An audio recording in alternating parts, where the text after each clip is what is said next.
innocent but unorthodox family falls victim to a selfish criminal in one of the most infamous home invasion stories of all time. From the case files of the Nottingham Sheriff's Office. Once upon a time, there were 3 bears who lived together in a house of their own in a wood. One of them was a little wee bear, and one was a middle-sized bear, and the other was a great big bear. They had each a bowl for their porridge, a little bowl for the little wee bear, and a middle-sized bowl for the middle-sized bear, and a great bowl for the great big bear. And they had each a chair to sit in, a little chair for the little wee bear, and a middle chair for the middle-sized bear, and a great chair for the great big bear. And they had each a bed to sleep in, a little bed for the little wee bear, and a middle-sized bed for the middle-sized bear, and a great bed for the great big bear. One day, after they had made the porridge for their breakfast and poured it into their porridge bowls, they walked out into the wood while the porridge was cooling, that they might not burn their mouths by beginning too soon, for they were polite, well-brought-up bears. And while they were away, a little girl called Goldilocks, who lived at the other side of the wood and had been sent on an errand by her mother, passed by the house and looked in at the window. And then she peeped in at the keyhole, for she was not at all a well-brought-up little girl. Then, seeing nobody in the house, she lifted the hatch. The door was not fastened, because the bears were good bears who did nobody any harm, and never suspected anybody would harm them. So Goldilocks opened the door and went in, and well pleased was she when she saw the porridge on the table. If she'd been a well-brought-up little girl, she would have waited till the bears came home, and then perhaps they would have asked her to breakfast, for they were good bears, a little rough or so as the manner of bears is, but for all that very good-natured and hospitable. But she was an impudent, rude little girl, and so she set about helping herself. First, she tasted the porridge of the great big bear, and that was too hot for her. Next, she tasted the porridge of the middle-sized bear, but that was too cold for her. And then she went to the porridge of the little wee bear and tasted it, and that was neither too hot nor too cold, but just right. And she liked it so well that she ate it all up, every bit. Then Goldilocks, who was tired, for she'd been catching butterflies instead of running on her errand, sat down in the chair of the great big bear, but that was too hard for her. And then she sat down in the chair of the middle-sized bear, and that was too soft for her. But when she sat down in the chair of the little wee bear, that was neither too hard nor too soft, but just right. So she seated herself in it, and there she sat till the bottom of the chair came out.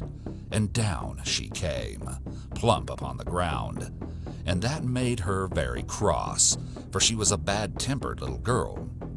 Now, being determined to rest, Goldilocks went upstairs into the bedchamber in which the 3 bears slept. And first she lay down upon the bed of the great big bear, but that was too high at the head for her.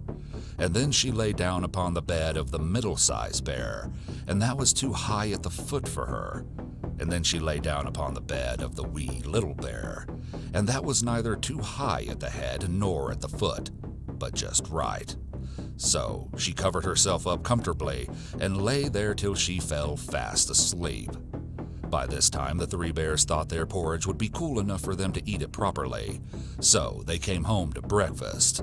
Now, careless Goldilocks had left the spoon of the great big bear standing in his porridge. According to Nottingham authorities, the great big bear said in his great big voice, "Somebody has been at my porridge." Then the middle-sized bear looked at his porridge and saw the spoon was standing in it, too. "Somebody has been at my porridge," said the middle-sized bear in his middle-sized voice. Then the little wee bear looked at his, and there was the spoon in the porridge bowl, but the porridge was all gone. "Somebody has been at my porridge and has eaten it all up," said the little wee bear in his little wee voice to a specialist who specializes in speaking to little wee bears. Upon this, the 3 bears, seeing that someone had entered their house and eaten up the little wee bear's breakfast, began to look about them. Now the careless Goldilocks had not put the hard cushion straight when she rose from the chair of the great big bear. "Somebody has been sitting in my chair," said the Great Big Bear in his great rough, gruff voice, and the careless Goldilocks had squatted down the cushion of the middle-sized bear. "Somebody has been sitting in my chair," said the middle-sized bear in his middle-sized voice to the authorities from Nottingham. "Somebody has been sitting in my chair and has sat the bottom through," said the little wee bear in his little wee voice. Then the three bears thought they had better make further search in case it was a burglar, so they went upstairs into their bedchamber. Now Goldilocks had pulled the pillow of the Great Big Bear out of its place. "Somebody has been lying in my bed," he reportedly said the Great Big Bear in his great rough, gruff voice. And Goldilocks had pulled the bolster of the middle-sized bear out of its place. "Somebody has been lying in my bed," said the middle-sized bear in his middle-sized voice. But when the little wee bear came to look at his bed, there was the bolster in its place, and the pillow was in its place upon the bolster, and upon the pillow there was Goldilocks's yellow head, which was not in its place, for she had no business there. "Somebody has been lying in my bed, and here she is still," said the little wee bear in his little wee voice to the specialist who specializes in speaking to little wee bears. Now Goldilocks had heard in her sleep the great rough, gruff voice of the Great Big Bear, but she was so fast asleep that it was no more to her than the roaring of wind or the rumbling of thunder, and she had heard the middle-sized voice of the middle-sized bear, but it was only as if she had heard someone speaking in a dream. But when she heard the little wee voice of the little wee bear, it was so sharp and so shrill that it awakened her at once.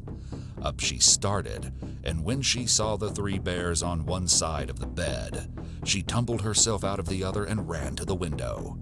Now the window was open because the bears, like good tidy bears as they were, always opened their bedchamber window when they got up in the morning.